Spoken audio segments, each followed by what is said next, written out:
Yesu Kristo aliye hai. Nasi tuko hapa Bwana sahihi kama mawakili na mabalozi wa mbingu kwa ajili ya kuzinena habari zako njema na kwa ajili ya kutangaza ya kwamba ni wewe peke yako unamiliki juu ya mbingu na nchi. Hapana zaidi yako duniani wala mbinguni.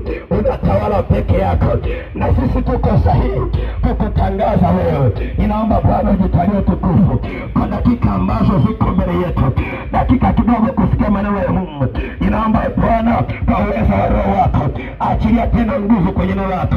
Neno lako likaponye maisha ya watu, neno lako likaokoe, neno lako likauishe, neno lako likafanye upya katika jina la Yesu. Na kila mwenye pumzi aseme amen, na tumpigia Yesu makofi mazuri. Haleluya, haleluya. Karibu mtumishi wa Bwana. Yeremia sura ya 2 mstari wa 21. Yeremia sura ya 2 mstari wa 21. Kitabu kile cha